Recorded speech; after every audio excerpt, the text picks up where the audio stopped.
Times और मैं हूं आपके साथ प्रियांशु शर्मा। ये रुख करते हैं आज की तमाम खबरों पर। मंदसौर नगर पालिका के सफाई कर्मचारियों की मांग को लेकर कर्मचारी संगठन ने नगर पालिका सीएमओ व नगर पालिका अध्यक्ष के नाम 2 मामलों को लेकर ज्ञापन दिया, जिसमें उन्होंने जल्द ही उनकी मांग की सुनवाई करने का आग्रह किया। मंदसौर नगर पालिका के सफाई कर्मचारियों के अपनी 2 अलग अलग मामलों को लेकर कर्मचारी संगठन ने सीएमओ व नगर पालिका अध्यक्ष के नाम नगर पालिका ओएस को दिया गया, जिसमें मांग की गई है कि नगर पालिका सफाई कर्मचारियों को बारिश में रेनकोट, शीत ऋतु में स्वेटर, ड्रेस, हाथ मोजे, जैकेट, जूते आदि प्रदान की जाए, परंतु अभी तक इस विषय में नगर पालिका द्वारा कोई सुनवाई सुविधाएं कर्मचारियों को नहीं दी गई। कर्मचारियों का पीएफ कितना कटता है, कितना जमा होता है, इस बारे में कर्मचारियों को कोई जानकारी नहीं है। कर्मचारियों के वेतन की वृद्धि भी नहीं की गई और न ही कलेक्टर रेट पर वेतन दिया जा रहा, जबकि आपके द्वारा मुख्य नगरपालिका अधिकारी को इस बारे में आदेशित किया था कि कर्मचारियों को पीएफ के बारे में सभी जानकारी दी जाए, परंतु अभी तक इस पर कोई कार्रवाई कर्मचारियों को नहीं दी गई है। यशपाल सलोत, मध्य प्रदेश कर्मचारी मंच का जिला अध्यक्ष। जी, क्या कहना है कि इस बात को लेकर एक आवेदन ड्रेस कोड का मामला? हम सेमू साहब के पास गए थे। सेमू साहब से हमने हमारा लेटर पेड पे चर्चा करी थी, तो वो चर्चा में उन्होंने शब्द से बात करी कि ये कोट वगैरह ठंड निकल जाएगी, उसके बाद दोगे क्या। हमने बात करी थी तो उन्होंने ये बोला कि ठंड निकल भी सकती है, और ऐसा शब्द बोला उन्होंने। परेशानी आती सुबह हम 5 बजे उठते हैं सर। 5 बजे लेडीज़ आदि जेंट्स सब सारे कर्मचारी अपने ड्यूटी पे जाते हैं सुबह जल्दी उठ के, तो उनको स्वेटर वगैरह नगर पालिका से ही मिलती है। इंदौर, उज्जैन, रतलाम सभी दूर नगर पालिका देती है, तो ये मंदसौर में अपने कोई सुविधा ही नहीं अभी तक। कम से कम मैं तो 15 साल से देख रहा हूँ, कोई सुविधा ही नहीं मिली। जूते वगैरह लेडीज़ों को, आदमी को जैकेट वगैरह, स्वेटर वगैरह ये मिलती है, यहाँ पे कोई सुविधा ही नहीं सर। सुनवाई तो आगे क्या आप लोगों को कलेक्टर साहब? हम कलेक्टर महोदय को देंगे, जन सुनवाई में भी देंगे। एक आवेदन दिया गया है, क्या मांगे, क्या कहना है? ये आवेदन हमने इसलिए दिया है कि आज से पूर्व में 2-4 महीने 5 महीने पहले हमारे जो 1500 रुपये लगे हुए थे वो कट गए थे। उसके बाद हम मेहनत करी, सब कर्मचारियों ने मिल के यहाँ से आगे तक, तो उस केस को अपन जीत चुके हैं कर्मचारी मतलब। तो हम ये आदेश फिर देना आए हैं, ये 1 अप्रैल से ये पैसा और हमारा जो एरियल बन रहा है वो लगाया जाए, और कर्मचारियों का पेमेंट बहुत कम है, इसके लिए भी ध्यान दी जाए, इस पर भी ज़रा जोर डाला जाए। अध्यक्ष जी, सीएमओ साहब वगैरह, कलेक्टर साहब भी ज़रा ध्यान दें। 8,000 9,000 में किसी का घर नहीं चलता है, इसलिए हम चाहते हैं कि ये पैसे जल्दी से जल्दी कर्मचारियों को लग जाए। जो भी 2,000 1500 2500 लगेंगे तो फ़ायदा होगा, नए साल में कर्मचारियों का फ़ायदा होगा। ठंड को देखते हुए ड्रेस कोड का हमने सीएमओ साहब को 1 महीना पहले लिख के आवेदन दे चुके हैं हम। सीएमओ साहब हमें टलाई जा रहे हैं, टेंडर देना पड़ेगा, ऐसा होगा वैसा होगा, जबकि अध्यक्ष जी ने खुद कहा है कि भाई 10 लाख रुपये अध्यक्ष जी दे सकते हैं, ये प्रावधान है अध्यक्ष जी को। हमारे शर्मा जी ने कहा, हमारे जाकिर भाई ने बताया हमारे को सीएमओ साहब के सामने, पर सीएमओ साहब एक जन कौन सी बात पे नहीं भैया टेंडर देना पड़ेगा, ऐसा होगा वैसा होगा। तो हमने उनसे बात विचार भी करी, तो उन्होंने उस चीज़ में कह दिया भाई निकल जाए ठंड, तो अब हम क्या कर सकते हैं, ये जवाब है उनका।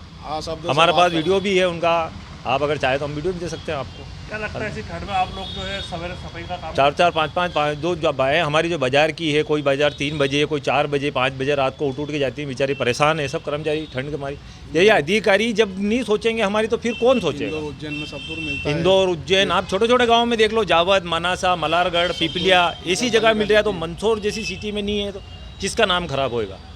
अपना ही आम इन लोगों के नाम खराब होगा। क्या नाम आपका? मेरा नाम संतोष घोसर है, मैं प्रदेश उपाध्यक्ष हूँ अखिल भारतीय सफाई मजदूर संघ, और ये मेरा। मंदसौर नगर पालिका द्वारा सीजन में दूसरी बार कालाभाटा डैम से 10 फीट पानी रामघाट बांध पर लिया गया, जिससे अब रामघाट बांध का जलस्तर 10 फीट हो गया है। इस वर्ष अच्छी बारिश होने की वजह से नगरपालिका के सभी जल स्रोत लबालब होने से सीजन में नगरपालिका द्वारा यह दूसरी बार कालाभाटा डैम से रामघाट बांध पर पानी लेने का कार्य किया है। आपको बता दें, इस वर्ष अच्छी बारिश से शहर सहित आसपास के जल स्रोत पूरी तरह से लबालब होने से कालाभाटा से दूसरी बार ही पानी लिया जा रहा, नहीं तो अभी तक 3 बार पानी ले चुके होते, किंतु इंद्रदेव की मेहरबानी से नगरपालिका के पास पर्याप्त पानी है। तो वही चंबल से भी प्रतिदिन पानी पानी रामघाट बांध पहुंच ही रहा है। हालांकि फिर भी नगरपालिका द्वारा शहर में एक दिन छोड़कर एक दिन पानी की सप्लाई की जा रही, जिससे आम जनता को पानी के लिए अभी से या तो हैंडपंप या प्राइवेट टैंकरों के माध्यम से पानी की पूर्ति की जा रही है। से जो है पानी लिया है रामघाट का। देखिए, आज सुबह लगभग 2 फीट का पेयजल स्तर रामघाट पे रह गया था, तो हमने कर्मचारियों को बोला है कि कालाभाटा के गेट खोलकर वापस से रामघाट का लेवल लगभग 10 फीट के आसपास करें, और 10 फीट हो जाएगा तो हमारे पास कालाभाटा पे लगभग 18.5 फीट पानी आने वाले समय के लिए संग्रहित रहेगा। उज्जैन रेंज के आईजी उमेश जोगा मंदसौर आए। यहाँ उन्होंने जिले के पुलिस अधिकारियों से परिचय बैठक लेकर क्राइम की स्थिति को समझा और दिशा निर्देश दिए हैं। उन्होंने जिले की भौगोलिक स्थिति को भी जाना है। बैठक में पुलिस कप्तान अभिषेक आनंद, एसपी गौतम सोलंकी, ग्रामीण एसपी हेमलता कुरेल सहित जिले के सभी थानों की टीआई और एसडीओपी उपस्थित रहे। मंदसौर पुलिस कंट्रोल रूम पर उज्जैन रेंज के आईजी ने पुलिस अधिकारियों की बैठक ली व जिले को समझा, तो वहीं उन्होंने बैठक में सख्त निर्देश देते हुए कहा कि कोई भी पुलिस वाला रिश्वत लेने के मामले में, लोकायुक्त मामले में ट्रैप हुआ तो उस थाने के थाना प्रभारी पर भी कार्रवाई होगी। उज्जैन रेंज के आईजी उमेश जोगा रविवार को मंदसौर आए और यहां उन्होंने जिले के पुलिस अधिकारियों से परिचय बैठक लेकर क्राइम की स्थिति को समझा और दिशा निर्देश दिए। उन्होंने जिले की भौगोलिक स्थिति को भी जाना।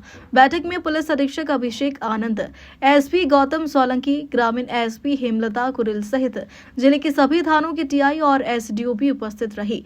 इस दौरान आईजी ने स्पष्ट किया कि लोकायुक्त या किसी भी एजेंसी द्वारा ट्रैप में पकड़ाए पुलिस कर्मचारी अधिकारी के मामले में संबंधित थाना प्रभारी पर भी विभागीय कार्रवाई होगी, इसलिए अपने महत्वाकांक्षाओं पर पूरी निगाह रखें। नीमच में सोमवार शाम को नगरपालिका क्षेत्र अंतर्गत आने वाली वार्ड नंबर 31 और 33 की सदगुरु बकरी से भूतेश्वर महादेव मंदिर तक जाने वाली सड़क डामरीकरण कार्य का शुभारंभ कार्यक्रम आयोजित किया गया है, जिसमें नगरपालिका अध्यक्ष स्वामी चोपड़ा क्षेत्र के रहवासियों और पार्षदों के साथ विधि विधान से पूजा अर्चना कर डामरीकरण का शुभारंभ किया। करीब 500 मीटर लंबी और 14 मीटर चौड़ी सड़क का निर्माण 21 लाख की लागत से किया जाएगा। इस अवसर पर नीमच नगरपालिका अध्यक्ष स्वामी चोपड़ा ने कहा कि नगर निगम नगरपालिका में शासन प्रशासन के सहयोग से लगातार विकास कार्य किए जा रहे हैं और उसी कड़ी में यह सड़क रिपेयरिंग का कार्य किया जा रहा। समय रहते यदि उन्हें सुधार लिया जाता है तो इससे उनकी गुणवत्ता भी बनी रहेगी।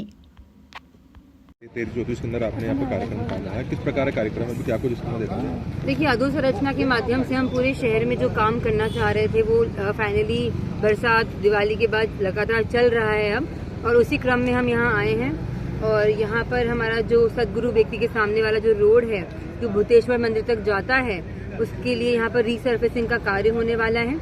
21 लाख की लागत का कार्य है, लगभग 500 मीटर है और इसकी चौड़ाई लगभग 7 मीटर है। तो खुशी की बात यह है कि जब ये रोड बनके तैयार हो जाएंगे तो कहते हैं कि रीसर्फेसिंग से रोड की लाइफ बढ़ जाती है, क्योंकि अगर हम सही वक्त पे ही कहते हैं ना चीज़ को रिपेयर करें तो ज़्यादा ख़राब नहीं होती है। तो वही एक सिस्टम से हम चल रहे हैं कि जैसे ये एक प्रमुख मार्ग है, इससे पहले कि इस पर खड्डे हो जाएं या ये ज़्यादा ख़राब हो जाए, रीसर्फेसिंग एक ऐसी चीज़ होती है जिसके माध्यम से जो रोड अभी है वो आने वाले समय में उसकी लाइफ को दुगना कर देता है। तो यही एक सोच है। और हमारे जो वार्ड के पार्षद हैं, राजेश जी ललवानी जी, साथ ही विनीत जी पाटनी जी, शारदा भाभी, सभी बहुत एक्टिव हैं। सभी की ये कोशिश रहती है कि अच्छे से अच्छे काम उनके वार्ड में हो। तो ये जो नियम, जो नीति है, जो रीति है भारतीय जनता पार्टी की, तो हम वही कर रहे हैं। काम चलते रहने चाहिए, विकास अनवरत चलता रहे, यही सोच से आगे बढ़ रहे हैं। नीमच में मंगलवार से अखिल भारतीय विद्यार्थी परिषद का मालवा प्रातः का 57वां 3 दिवसीय प्रांतीय अधिवेशन नीमच में होने जा रहा। यह अधिवेशन शहर के शासकीय स्वामी विवेकानंद महाविद्यालय के पीछे स्थित मैदान पर आयोजित होगा, जिसमें प्रदेश भर के 1200 से अधिक विद्यार्थी भाग लेंगे। मैदान को देवी अहिल्याबाई होलकर नगर का नाम दिया गया है, जिसमें आने वाले विद्यार्थियों के रहने खाने आदि की व्यवस्था के लिए पंडाल बनाए गए। यह 57वां प्रातः अधिवेशन 24 दिसंबर से 26 दिसंबर तक आयोजित किया जाएगा। इस संबंध में दोपहर को एक प्रेस वार्ता का आयोजन पीजे कॉलेज मैदान में बनाए गए अहिल्याबाई नगर में किया गया। प्रेस वार्ता को अखिल भारतीय विद्यार्थी परिषद की प्रांत मंत्री राधिका सिंह सिकरवार ने संबोधित किया। इस दौरान अधिवेशन की तैयारी के संबंध में उन्होंने जानकारी दी। उन्होंने बताया कि 24 दिसंबर दोपहर 3 बजे अधिवेशन की शुरुआत होगी, जिसमें नवनिर्वाचित प्रांत अध्यक्ष और पार्टी प्रांत मंत्री को कार्यभार सौंपा जाएगा। नीमच शहर में होने जा रहा है 1000 से ज़्यादा जो है छात्र पहुँचेंगे पूरे कार्यक्रम। विद्यार्थी परिषद का 57वां प्रांत अधिवेशन नीमच में होने जा रहा है। 3 दिवसीय अधिवेशन रहेगा, जिसमें आज शाम से प्रदर्शनी उद्घाटन से यह अधिवेशन प्रारंभ होने वाला है। इसमें कल नवनिर्वाचित प्रांत मंत्री एवं प्रांत अध्यक्ष जी को कार्यभार सौंपने के पश्चात, उद्घाटन सत्र के पश्चात कल शोभा यात्रा होते हुए ऐसे फिर समापन इसका होगा। और ऐसा 3 दिवसीय अधिवेशन में विद्यार्थी परिषद द्वारा कुछ प्रस्ताव भी लेकर के आए जा रहे हैं। उन प्रस्तावों के माध्यम से हम युवाओं एवं विद्यार्थी परिषद के विद्यार्थियों को आगे की दिशा दिखाने का कार्य करेंगे।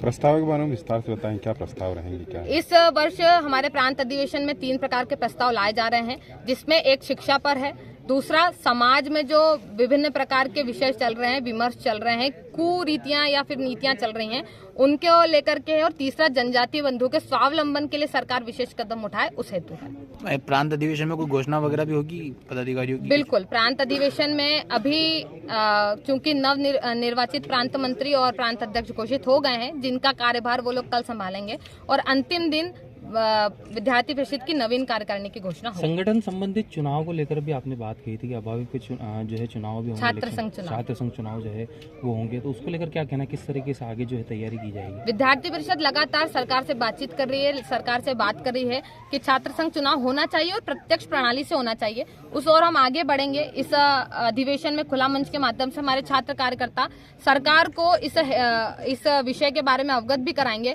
और आगे भी विद्यार्थी परिषद लगातार मांग करेगी कि छात्र संघ चुनाव इस प्रदेश में होना चाहिए। आपका पूरा नाम? राधिका सिंह सिकरवार, प्रांत मंत्री, अखिल भारतीय विद्यार्थी परिषद मालवा। नीमच में सोमवार दोपहर को नीमच शहर ब्लॉक कांग्रेस के नेतृत्व में कांग्रेस कार्यकर्ता और पदाधिकारी नीमच एसपी ऑफिस पहुंचे, जहां उन्होंने एसपी के नाम एक विज्ञापन दिया है। ज्ञापन के विगत दिनों 14 कांग्रेस कार्यकर्ताओं पर नीमच कैंट थाना पुलिस के द्वारा एफआईआर दर्ज की गई थी, वह झूठी और निराधार है। इस एफआईआर को वापस लिया जाए। ज्ञापन के माध्यम से कांग्रेसियों का कहना है कि लोकतंत्र में विरोध प्रदर्शन करने का विपक्ष को अधिकार है। एफआईआर में कई ऐसे नेताओं का नाम है जो उसी दिन मौजूद नहीं थे, ऐसे में उनके नाम एफआईआर में दर्ज करना उचित है। पिछले दिनों शहर में कई राजनीतिक दलों के द्वारा पुतला दहन किए गए, मगर उनके खिलाफ कोई कार्रवाई नहीं की गई, जबकि कांग्रेसियों पर एफआईआर दर्ज करना राजनीति से प्रेरित प्रतीत होती है। कांग्रेस की मांग है कि एफआईआर वापस ली जाए। गौरतलब है कि विगत दिनों लोकसभा में केंद्रीय गृह मंत्री अमित शाह द्वारा बाबा साहेब भीमराव अंबेडकर को लेकर टिप्पणी की गई थी। इससे कांग्रेसी आक्रोशित है और उन्होंने अमित शाह के पुतले का दहन किया था, जिस पर नीमच कैंट थाना पुलिस ने एफआईआर दर्ज की थी। क्या कुछ मामलों को लेकर आप यहाँ पर मिलना है? पिछले दिनों लोकसभा की कार्रवाई के दौरान भारत के गृह मंत्री अमित शाह ने बाबा साहब अंबेडकर के लिए अपमानजनक शब्दों का और अपमानजनक टिप्पणी की थी। उसको लेके आम जनों में और कांग्रेस जनों में काफ़ी रोष था। उसको लेकर कांग्रेस ने जिला कांग्रेस से विजय टाकी चौराहे तक एक प्रदर्शन किया था, जो कि विपक्ष के नाते कांग्रेस का दायित्व है कि कोई गलत बयान आते हैं या गलत गतिविधियां हैं तो हमने प्रजातांत्रिक तरीके से उसका विरोध किया था। पुलिस प्रशासन ने राजनीतिक द्वेषतावर्ष और भेदभावपूर्ण रवैया अपनाते हुए कांग्रेस के हमारे 14 साथियों पर प्रकरण कायम किए। उसके लिए आज पुलिस अधीक्षक महोदय को सब हमारे कांग्रेस के साथी ज्ञापन देने आए थे। हमने कहा एक सामान्य प्रक्रिया प्रजातंत्र में विरोध करना, ये प्रकरण हटाया जाना चाहिए। और ये भी बात सामने आई कि 1-2 साथी हमारे उस दिन थे भी नहीं वहाँ प्रदर्शन में, भी उनके भी नाम जोड़े गए। पुलिस अधीक्षक महोदय से पूरी चर्चा हुई है और मामले की जांच का उन्हें आज इन्होंने किस तरह का जवाब दिया? जवाब तो जो हमेशा शासकीय फिक्स रहता है कि एफआईआर कायम हो गई, एक बार होने के बाद वो हटाई नहीं जा सकती है, लेकिन फिर भी जो भी उसमें जांच होगी आवश्यक सहयोग होगा प्रशासन लेवल पर। हमारा ये कहना है कि विपक्ष के नाते कांग्रेस का दायित्व था, उनने प्रदर्शन किया। और आप पिछले 1 साल में देखो तो ऐसे कई जुलूस और प्रदर्शन हुए हैं जिसमें कई घटनाएं हुई है, तो न तो उनकी अनुमति थी न उन पर पुलिस प्रकरण कायम किए गए। तो ये शुद्ध रूप से राजनीतिक द्वेषता का मामला नजर आता है। कांग्रेस जनों को प्रताड़ित करने के हिसाब से ये प्रकरण कायम किया। नीमच में उज्जैन रेंज के आईजी उमेश जोगा रविवार देर शाम को नीमच पहुंचे। यहां उन्होंने पुलिस कंट्रोल रूम पर पुलिस अधिकारियों के साथ विशेष बैठक आयोजित की गई है, जिसमें अपराधों की समीक्षा करते हुए आवश्यक निर्देश दिए। रात तक चली बैठक में उन्होंने मुख्य रूप से जिले में तस्करी के अपराधों को कम कर शिकंजा कसने और ट्रैफिक व्यवस्था को बेहतर बनाने के निर्देश दिए ताकि सड़क दुर्घटनाओं में कमी लाई जा सके। उज्जैन रेंज का प्रभार संभालने के बाद पहली बार आईजी जोगा का नीमच आगमन हुआ। इस अवसर पर एसपी अंकित जायसवाल, एसपी नवल सिंह सिसोदिया आदि अधिकारियों ने उनका स्वागत किया। निर्देश देके या व्यवस्था देखिए क्या गुजरा सर? नहीं, आज रविवार का दिन है। मैं कई बार आना चाह रहा था, मगर क्या है, मुझे मेरे 7 जिलों से कोई ना कोई पीड़ित व्यक्ति मेरे से मिलने ऑफिस आता है, तो इसीलिए जो ऑफिस टाइमिंग्स है मैं सब उनके लिए रखता हूँ। और जो हॉलीडेज़ रहता है जिसमें ऑफिस बंद रहता है, तो वैसे मैं कोई ना कोई ज़िले में जाके उनका अपराध का समीक्षा या उनका वर्क का समीक्षा करता हूँ। मैं आज पहले बार आया हूँ और नीमच के मेरे सभी कर्मचारियों को से मेरी बातचीत हुई थी। इन लोगों ने इस साल काफ़ी अच्छा काम किया, खास करके नारकोटिक्स में, जो पिछले सालों से बिल्कुल दुगना कार्रवाई हुई है। और साथ ही साथ इन लोगों का संपत्ति संबंधी अपराधों में भी काफ़ी अच्छा रिकवरी रहा है। अपराधों में भी कमी आई है, महिला अपराधों में कमी आई है और विवेचना का स्तर भी बहुत अच्छा है। मगर हर चीज़ में गुंजाइश रहता है और बेहतर करें। मैंने इन सभी लोगों से चर्चा किया है। जो भी पीड़ित व्यक्ति हमारे पास आता है थाने में, वो बिल्कुल हंसी खुशी जाना चाहिए। उसकी जितने भी समस्याएं हों बिल्कुल सहानुभूतिपूर्वक सुने और उसमें जितना निराकरण जल्द से जल्द हो सकता है वो करें। सीएम हेल्पलाइन में वो बहुत बधाई उनको मैंने उसके लिए बाद दिया था। पिछला माह ये लोग 12वां स्थान पे थे, तो मेरे एसपी साहब से चर्चा हुई थी और इन लोगों ने उसी समय मेरे को बोला था कि हम लोग इस ग्रेड को इम्प्रूव करेंगे और जितने भी पुराने शिकायतें हैं उसका जल्द से जल्द निराकरण करेंगे। उसी का परिणाम है कि इन लोगों ने वो किया था और पूरे प्रदेश में दूसरे नंबर पे ये लोग आए। सर, एडीजी बनने के बाद पहली बार आपका नीमच दौरा है। अभी हम लोग नया सबसे मेरे संज्ञान में जो आया है, मेरे पूरे जोन में हम लोग ट्रैफिक को लेके काफ़ी फोकस करना चाहते हैं। नया साल में मेरे सभी एसपी से बात हुई है। अभी पुराने जितने भी घटनाएं हुई थी उस घटनाओं को लेकर अपन किस तरह से आगे नए साल शुरुआत हो रहा है, क्या योजना बना सकते हैं ताकि ट्रैफिक में जो दुर्घटनाएं हो रहा है, जिस पे कोई गंभीर रूप से घायल हो रहा है तो कहीं किसी की मृत्यु हो रही है, ये स्थिति अच्छी नहीं है। तो इसको लेके हम लोग कोई योजना तैयार कर रहे हैं और इसको हम लोग अमल अगला साल से चालू कर। सर, सीमांत निर्देश आपकी ओर से होंगे? ये सीमांत जिला होने के नाते कई बार क्या होता है, उन सीमावर्ती जिलों से आजकल आप सब लोग जानते हो ट्रांसपोर्टेशन और कम्युनिकेशन इतना इम्प्रूव हो गया है कि वहाँ के जो क्रिमिनल्स आके यहाँ पर घटना करके चले जाते हैं। पूर्व में क्या होता था कि इतना आना जाना मुश्किल रहता था, तो हम लोग एक सेट ऑफ क्रिमिनल्स को निगरानी रखते थे। मगर अभी क्या है कि आसपास के सभी जगहों के क्रिमिनल्स पे हम लोग निगरानी रख रहे हैं। इसी का परिणाम है कि और हमारी इन आसपास के पड़ोस के ज़िलों से और स्टेट से भी कोऑर्डिनेशन बढ़ गया है और सीनियर अधिकारी लेवल से और थाना लेवल से भी हमने कोऑर्डिनेशन बढ़ाया है, जिसके परिणाम ऐसा है कि कई घटना होता है तो हम लोग इस पर डिटेक्शन करने में सफल रहे हैं। सर, नीमच मंसूर में अफीम ज़्यादा होती है, अभी भी अफीम की बुआई हो गई है, मतलब अभी अफीम आएगी तो उसको लेकर पूर्व में भी डोडा जो चोरी वगैरह हुई थी उसको लेकर कुछ नहीं। अभी जो आप हाल ही आपने देखा होगा, कल का घटना है ना, जिसमें इन लोगों ने 1100 किलो के लगभग ये डोडा चूरा पकड़ा था, जो बाहर राजस्थान के कुछ लोग लेके जाने वाले थे। हम लोग हमारा सूचना संकलन को और मजबूत करेंगे और लोगों के बीच में जाएंगे ताकि हमारी सूचना मिलते रहे और उसमें और आगे और अच्छी कार्रवाई करेंगे। पिछले 2 साल के आंकड़े अगर बात करें, बारिश को लेकर क्या सोचते हैं आप? नीमच पुलिस को वही अभी मैंने शाबाशी दिया है।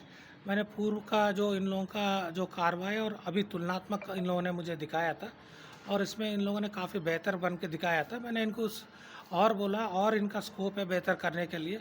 हमको तो लगातार ये है, हम लोग जनता का सेवा है, हमारा मोटो ही है, जन सेवा है। ठीक है। सुशासन सप्ताह अंतर्गत मंदसौर कलेक्टर कार्यालय सभागार में हुआ प्रसार कार्यशाला का हुआ आयोजन। प्रति वर्ष 25 दिसंबर को सुशासन दिवस मनाया जाता है। सुशासन सप्ताह अंतर्गत प्रशासन गांव की ओर चलाया जा रहा है एवं जन समस्याओं का निराकरण किया जाकर अधिक से अधिक व्यक्तियों को सेवाओं का लाभ प्रदान किया जा रहा। मंदसौर में सुशासन सप्ताह अंतर्गत कलेक्टर कार्यालय सभागार में 1 दिवसीय प्रसार कार्यशाला का आयोजन किया, जिसमें मुख्य अतिथि के रूप में पूर्व एडीएम नरेंद्र सिंह राजवत शामिल हुए। इस अवसर पर सीईओ जिला पंचायत राजेश कुमार जैन, अपर कलेक्टर श्रीमती एकता जायसवाल, सभी जिलाधिकारी मौजूद थे। प्रतिवर्ष वर्ष 25 दिसंबर को सुशासन दिवस मनाया जाता है। इस वर्ष भी भारत सरकार द्वारा 19 से 24 दिसंबर 2024 तक सुशासन सप्ताह मनाया जा रहा। सुशासन सप्ताह अंतर्गत प्रशासन गांव की ओर चलाया जा रहा है एवं जन समस्याओं का निराकरण किया जाकर अधिक से अधिक व्यक्तियों को सेवाओं का लाभ प्रदान किया जा रहा। इस अवसर पर जिले में नवाचार करने वाले हितग्राहियों ने नवाचार के संबंध में अपने अनुभव बताए। धुंधड़का गौशाला से श्री पाटीदार धुंधड़का के सरपंच जिन्होंने गौशाला में सोलर सिस्टम लगाया। जी सर, आज जो है भारत सरकार के निर्देशानुसार माननीय अटल बिहारी वाजपेयी हमारे पूर्व प्रधानमंत्री जी के 25 दिसंबर को जन्मोत्सव के उपलक्ष्य में आज के दिन में जो है सुशासन दिवस आयोजित किया था। इसमें हमारे जो है राजावत साहब जो है हमारे मुख्य अतिथि थे। इसके अलावा सभी जिला अधिकारियों में कुछ डिपार्टमेंट ने अपनी जो है स्पेसिफिक नवाचार जो किए हैं, जनता के बीच में जो अवेयरनेस लाई है, पब्लिक को जो है समझदार किया है और लाभान्वित किया है। और उस पूरा जो है ऐसे 7 या 8 जो है प्रोजेक्ट यहाँ पर अपनी अपनी प्रेजेंटेशन भी है। आप देख रहे हैं कि बहुत सारे जो है यहाँ पर गौशाला के बारे में बताया गया है कि ये पान के वरीरे के जो है नया कंसेप्ट बताया गया। आपका जो है LDM साहब ने बताया कि किसी 3 लाख का लोन वाला जिसको दिया था वो आज वो 2 करोड़ का आसामी हो गया और वो जो है पूरे 50-60 लोगों को रोजगार दे रहा है। वो ऐसे बहुत सारे कंसेप्ट जो है आज यहाँ डिस्कशन हुए हैं। सुशासन की जो नींव है, क्योंकि इस पर कई कंसेप्ट है। हमारे बैरागी जी ने जो है यहाँ पर कैसे जन शिकायतों और जनता की जो है एक शिकायत का निवारण किया जाता है उसके बारे में डिटेल बताया। आज उन्हीं पे डिस्कशन था। अब आज माननीय वाजपेयी साहब के जन्मोत्सव पर जो है यहाँ इकट्ठे हुए थे ये सुशासन दिवस को मनाने के लिए। सर आप आए हैं कार्यक्रम में सुशासन दिवस पे, किस तरह से कार्यक्रम आयोजित? सुशासन दिवस पर बहुत अच्छा कार्यक्रम यहाँ पर कलेक्टर परिसर में आयोजित किया गया है और इसमें सभी विभाग के अधिकारियों ने अपने विभाग से संबंधित क्या क्या लाभ और सुविधाएं पब्लिक को दे सकते हैं ये सारी चीज़ें डिस्कस की है और यहाँ से उनको मार्गदर्शन भी दिया गया है कि हर अधिकारी अपना कार्य बहुत अच्छे से करें ताकि पब्लिक को अधिक से अधिक शासन की योजनाओं का लाभ मिल सके। Thank you. खबरों में फिलहाल इतना ही। बने रहिए हमारे साथ।